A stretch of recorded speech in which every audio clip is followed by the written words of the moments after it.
En un set donde todo parece perfectamente calculado, un pequeño error puede cambiarlo todo. Y es que aunque pensemos que las grandes producciones de cine tienen seguridad totalmente bajo control, la realidad es muy distinta. Detrás de escenas espectaculares, explosiones, acrobacias y efectos especiales, existe un nivel de riesgo constante. El cine no solo implica millones de dólares en juego, también implica vidas. A lo largo de la historia del cine han ocurrido incidentes que van desde accidentes impactantes hasta verdaderas tragedias. Algunos dejaron películas horribles, mal gasto de dinero y lamentablemente terminaron en pérdidas irreparables. El día de hoy te traigo un recorrido por los rodajes más peligrosos y los peores incidentes que han ocurrido en Hollywood. Hola, mi nombre es Valentina y quería agradecer rápidamente todo el cariño que le andan dando a mis videos y agradecer ese 1K de suscriptores, de verdad, muchísimas gracias. Esto es más un proyecto personal y la verdad que se siente súper bien. Y bueno, ya, vamos con el video. Roar 1981. En 1969, Tippi Hedren, la estrella de Los pájaros de Hitchcock, y su marido, Noel Marshall, productor ejecutivo del Exorcista, viajan a Mozambique. Visitan una reserva de leones y ven a una vieja casa tomada por una manada. Fue ahí cuando se les ocurre una gran idea: hacer una película sobre un científico que vive en armonía con grandes felinos, y su familia llega de visita justo cuando los leones deciden pelearse por el territorio. Ellos tuvieron una visión diferente, ya que en lugar de alquilar animales entrenados, la pareja decidió criar sus propios leones en su casa de 3 habitaciones en Sherman Oaks, California, con sus hijos viviendo ahí. Uno de ellos era John Marshall, de 15 años, y otra era Melanie Griffith, con solo 14 años. Los vecinos lógicamente no estaban contentos. Un controlador de animales les dio 24 horas para deshacerse de estos felinos. Así que compraron un rancho en Santa Clarita, y ahí trasladaron 132 leones, tigres, leopardos, jaguares, pumas y un elefante de 4.500 kilos, que adquirieron en un parque animal en Canadá.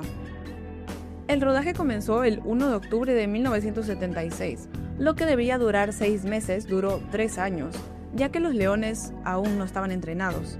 Aún así, Noel Marshall decidió rodar al estilo documental. Soltaba a las bestias y esperaba que hicieran algo útil.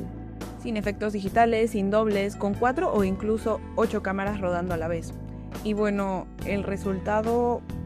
En una secuencia, Marshall intenta explicar: los gatos se emocionan un poco, pero no puede terminar la frase porque un enorme león se abalanza sobre él, tirándolo al suelo.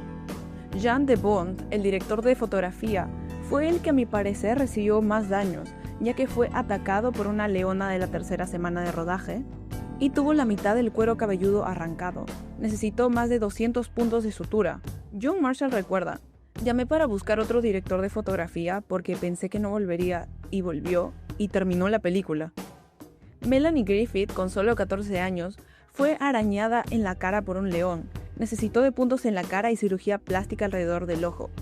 Tippi Hedren sufrió una pierna fracturada cuando Timbo, el elefante, la envió volando por los aires y le aplastó una pierna. Bien fue mordida en el cuello por un león y necesitó 38 puntos. John Marshall acabó en el hospital después de que el león decidiera usar su cabeza como un juguete. Tardaron 25 minutos entre 6 personas en quitárselo de encima. Él cuenta. En total, más de 70 personas acabaron en el hospital, pero la pesadilla no terminó ahí. En diciembre de 1978, Noel Marshall fue mordido gravemente en la pierna, donde también desarrolló gangrena. Mientras estaba hospitalizado, llegaron las lluvias y el set se inundó. Los leones escaparon, la policía estaba preocupada por la seguridad pública.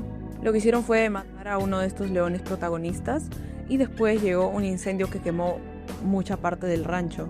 Y bueno, luego una enfermedad que terminó con todos los felinos. La revista Variety lo llamó la producción más desastrosa de la historia de Hollywood.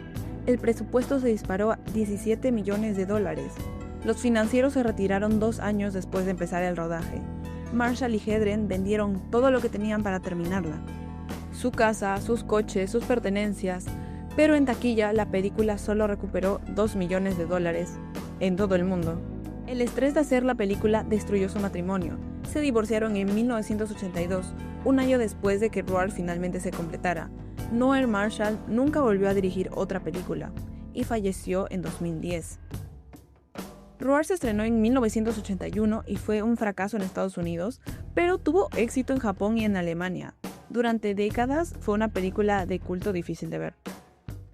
En 1956 se estrenó El Conquistador, una película histórica donde el icónico actor John Wayne interpretó de forma bastante cuestionable a Gengis Khan. Pero lo más impactante de esta película no solo su mala recepción, sino lo que ocurrió detrás de cámaras. Fue filmada en el Snow Canyon de Utah, un lugar elegido por su belleza natural. Sin embargo, había un detalle que cambiaría todo. La zona estaba cerca a áreas donde Estados Unidos había realizado pruebas nucleares. El viento arrastraba polvo contaminado con partículas radiactivas que se sentaban en la tierra, el agua y en las personas. A pesar de todo esto, la producción siguió adelante. El gobierno aseguró que no había peligro. Incluso, como parte de la promoción, John Wayne llegó a posar con un contador Geiger junto a sus hijos, como si todo fuera seguro. Pero el rodaje fue un caos desde el inicio. El actor principal no encajaba en el papel. El director Dick Powell perdió el control del proyecto. Hubo inundaciones que destruyeron los escenarios, temperaturas superiores a los 48 grados que hacían desmayar a los extras, e incluso un ataque de un animal salvaje a la actriz Susan Hayward. Luego estaban las tormentas de arena. Tormentas que no solo cubrían todo el set, sino que traían consigo polvo altamente contaminado. Años después, las consecuencias empezaron a aparecer. De las 220 personas del equipo, 91 desarrollaron cáncer y más de 40 murieron por esa enfermedad. Aunque tras la muerte de las figuras más reconocidas del elenco, algunos argumentaron que muchos eran fumadores, el contexto aún sigue siendo inquietante. La zona donde filmaron había sido afectada por lluvia radioactiva proveniente de pruebas nucleares cercanas, pero el impacto de The Conqueror no solo quedó ahí. Esta película también contribuyó a la caída de RKO Pictures, uno de los más grandes estudios de Hollywood. Su fracaso financiero fue tan grande que aceleró el colapso de la compañía y simbólicamente marcó el final de una era. En los años 50, Hollywood estaba cambiando. La televisión comenzaba a dominar. Los grandes estudios apostaban por películas cada vez más espectaculares y costosas para competir. Pero el público empezó a cansarse. Historias más íntimas y humanas comenzaron a reemplazar los grandes blockbusters de la época. Y así, poco a poco, la llamada Edad de Oro de Hollywood llegó a su fin. Hoy muchos ven un paralelo con la industria actual, grandes franquicias dominando el mercado, mientras que el público busca algo diferente. Twilight Zone. En 1982, durante el rodaje de Twilight Zone The Movie, ocurrió una tragedia que no solo marcaría Hollywood, sino que cambiaría para siempre la forma en la que se entiende la seguridad en el cine. Detrás de estas escenas estaba John Landis, un director que ya era ampliamente reconocido en la industria gracias a éxitos como Animal House, The Blues Brothers y An American Werewolf in London. Él formaba parte de una generación influenciada por la llamada teoría del autor, una corriente que ganó fuerza en los años 70 en Estados Unidos y que defendía la idea del director como una figura creativa central, con una visión propia, ambiciosa y muchas veces arriesgada. De hecho, tengo un video sobre un caso relacionado por si lo quieren checar. Pero bueno, en ese contexto, Landis no solo dirigía una película, buscaba consolidarse como uno de los grandes en su época. La película en cuestión era una adaptación de la icónica serie televisiva de Twilight Zone, un proyecto ambicioso dividido en varios segmentos, dirigidos por diferentes cineastas. El de Landis era uno de los más intensos, una historia ambientada en la guerra de Vietnam, con explosiones, fuego, agua y un helicóptero volando a baja altura. En esa escena final, el actor Vic Morrow debía cruzar un río cargando a dos niños, Mika Dean Lee y René Shin-Yishen, de 7 y 6 años. Desde el inicio, esto era una escena extremadamente peligrosa, pero lo más grave era que los niños no deberían haber estado ahí. No existía ningún permiso legal para que trabajaran de noche, tipo madrugada, y aún así fueron incluidos. Hubieron advertencias previas dentro de la producción. Ejecutivos habían preguntado si el uso de menores en esas condiciones sería un problema, y la respuesta fue de que no había de qué preocuparse, etc. Pero esa decisión sería fatal. La noche del rodaje, todo estaba preparado. Explosiones controladas, cámaras listas, el helicóptero en posición, pero en medio de la toma, una de las detonaciones fue demasiado fuerte o estuvo mal sincronizada, y el helicóptero, que volaba peligrosamente bajo por decisión creativa, perdió estabilidad. Y solo en cuestión de segundos, el piloto perdió el control, haciendo que el helicóptero cayera directamente sobre los actores. El impacto fue inmediato y devastador. Vic Morrow y uno de los niños murieron por las aspas. El otro niño quedó atrapado bajo de los restos y murió aplastado. Todo ocurrió frente al equipo de rodaje, sin posibilidad de reacción. Vi el capítulo de Cursed Films en Shudder que trataba sobre esta película y cuentan que nadie supo cómo reaccionar en el momento. ya que ocurrió en la cara de los propios padres. Tipo, todo el equipo estaba ahí viendo y el set solo se llenó de silencio. Tras el accidente, el caos fue total. Los testigos describieron gritos, confusión, desesperación. La gente decía, los niños, los niños. Y el productor Frank Marshall fue uno de los primeros en reaccionar. Él entró al agua para ayudar e incluso cargó el cuerpo sin vida de las niñas hasta la orilla, donde intentaron reanimarla sin éxito. Mientras tanto, Landis, según varios testimonios, estaba en estado de shock, gritando y moviéndose sin control, incapaz de asimilar lo ocurrido. Pero lo más perturbador vino después. Las investigaciones revelaron una serie de decisiones cuestionables: el uso de explosivos junto al helicóptero a baja altura, la presencia de menores sin autorización legal y posibles irregularidades en la forma en la que fueron contratados. Algunos miembros del equipo aseguraron que pensaban que se usarían muñecos en lugar de niños reales, y otros afirmaron que sí se sabía, pero que se ignoraron las normas para no detener la producción. La verdad completa nunca fue del todo clara. El equipo dijo en el documental de Cursed Films que Landis no era una persona muy madura para llevar el proyecto, ya que tomaba todo a la ligera. Pero este caso llegó a los tribunales. Por primera vez en la historia de Estados Unidos, un director fue procesado penalmente por muertes en un set. John Landis y otros miembros del equipo enfrentaron cargos por homicidio involuntario. Este juicio se extendió durante muchos años, marcado por tensiones, testimonios enfrentados y acusaciones de encubrimiento. Pero finalmente todos fueron absueltos, aunque el daño ya estaba hecho.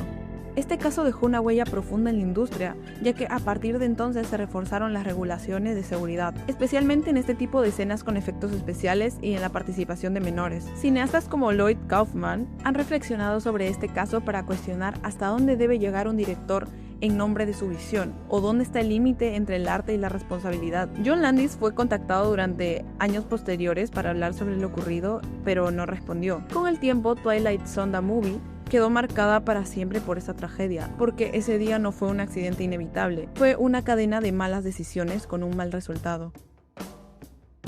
Hell's Angel, 1930. En el verano de 1930, Hell's Angels de Howard Hughes se estrenó tras años de caos detrás de cámaras. Sobre el papel, era una epopeya bélica repleta de acrobacias aéreas e innovaciones de sonido que deslumbraron a la industria. Fuera de la pantalla, esta historia está escrita con sangre y silencio, porque Hell's Angels no es solo una película, fue un espectáculo construido sobre la obsesión. En sus inicios, la película iba a ser un estándar del cine mudo. Hughes contrató a la actriz noruega Greta Nissen como su protagonista, confiando en su creciente fama y su impactante belleza. En el cine mudo su acento no importaba, pero su presencia sí, y cuando terminó la producción de la versión muda, Hughes ya había gastado cerca de $2 millones. Según Regina Luz Jordan en su artículo para Hollywoodland News, eso equivale hoy a más de $36 millones, una suma escandalosa para una película sin diálogos ni diseño de sonido. Pero no fue suficiente para Hughes. Tras el éxito del cantante de jazz y de Broadway Melody, Hughes desechó la película casi terminada y decidió convertirla a lo sonoro. La voz de Greta Nissen, con su marcado acento noruego, fue considerada inadecuada. Fue despedida y reemplazada por una joven de 18 años, Jean Harlow. El nombre de Nissen desapareció del cartel, ninguna grabación de su versión sobrevivió y no recibió ningún tipo de crédito formal. Toda su actuación quedó atrapada en fotos de producción como si fuera un fantasma. Con cada escena rehecha y cada voz regrabada, el presupuesto se disparó. Cuando Hell's Angels llegó a los cines, el costo había alcanzado los $4 millones, más de 78 millones el día de hoy. Hughes despidió al menos 3 directores antes de él tomar el control. No había supervisión de seguridad, no había protecciones, no había consecuencias. Muchos dicen que no era un set, sino un campo de pruebas, y todos los demás pagaron el precio. Durante los rodajes, Hughes decidió que el realismo importaba más que la seguridad. No quería maquetas ni trucos.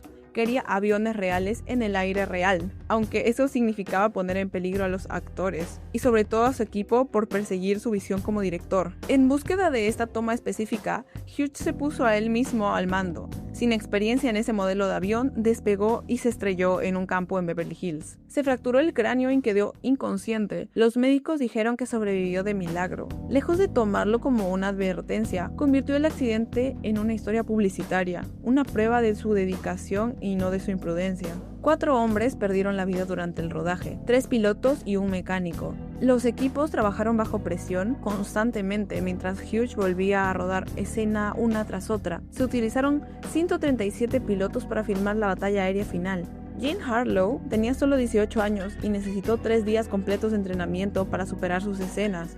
Desde la perspectiva del estudio, el comportamiento de Hughes no era peligroso, era brillante. Fue llamado perfeccionista, visionario, pionero. Hells Angels se convirtió en una leyenda. La prensa la calificó como innovadora, los críticos la elogiaron, las imágenes aéreas, toda la ambición técnica. La versión oficial es simple, Hughes era un genio. Pero lo que omiten es el costo real. 4 hombres murieron, decenas de pilotos arriesgaron sus vidas por hacer estas tomas que podrían haberse fácilmente falsificado, pero aún así Hells Angels fue la primera película en usar escenas tintadas, insertos de Technicolor temprano y guerra aérea a gran escala. Se le atribuye haber impulsado las secuencias de acción masivas en Hollywood y fue muy influyente en el realismo aéreo. Además fue la única aparición de Jean Harlow en una película en color y aún así no recuperó su presupuesto de 2.8 millones en taquilla. The Viking.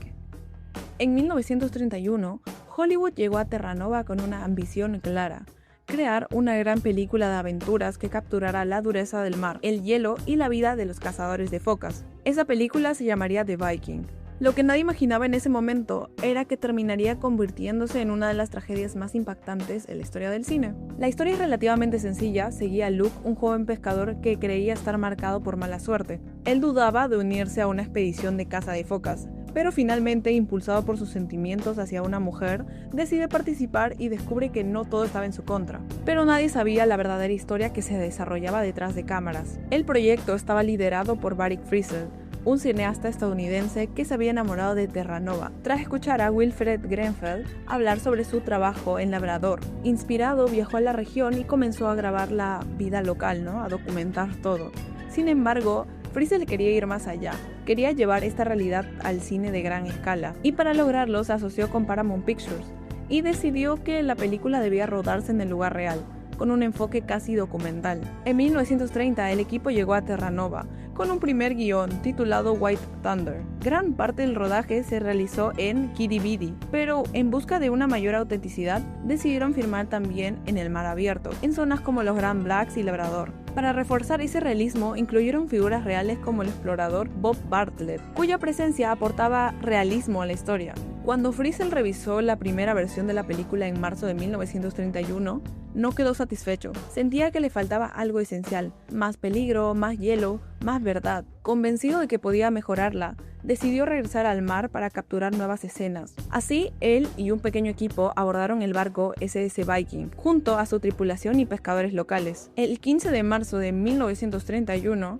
el barco quedó atrapado entre grandes masas de hielo en White Bay, en la costa norte de Terranova. La situación parecía estable y decidieron pasar la noche ahí. Sin embargo, alrededor de las 9 de la noche, todo cambió en cuestión de segundos. Una explosión violenta sacudió la embarcación. El estruendo fue tan fuerte que se escuchó a kilómetros de distancia. La parte trasera del barco quedó destruida y lo que quedaba comenzó a arder en llamas. El SS Viking se hundió rápidamente en las aguas heladas. Murieron 27 personas, entre ellas el propio Barry Frizzell. Los sobrevivientes, muchos de ellos heridos, tuvieron que caminar sobre el hielo durante kilómetros para llegar a Horse Island, enfrentándose a condiciones extremas que resultaban casi imposibles de imaginar. Se cree que la explosión fue causada por el material que el barco transportaba en esa época. Era algo común que llevaran dinamita para romper hielo y poder avanzar. Sin embargo, algo falló. Probablemente el material se incendió por descuido. Incluso hubieron reportes de personas fumando cerca de los explosivos. A pesar de esta tragedia, la película no fue abandonada. Se completó y se estrenó ese mismo año bajo el título de Viking. Incluía un prólogo narrado por Wilfred Grenfell en el que se explicaba la historia de Frizzell y su trágica muerte. Con el tiempo, la película adquirió una reputación inquietante. Es considerada una de las producciones con mayor número de muertes durante su realización. Sin embargo, a pesar de su impacto, fue cayendo en el olvido. Durante años se pensó que incluso se había perdido, hasta que una copia fue redescubierta en la década de los 60. Después de todo esto, no es solo una historia más de Hollywood. Son casos reales, decisiones reales y consecuencias que no se pueden borrar. Pero ahora quiero saber qué piensan ustedes. ¿Creen que estos fueron accidentes inevitables? ¿Y hasta dónde debería llegar el cine por lograr una escena? Los leo en los comentarios. Bye.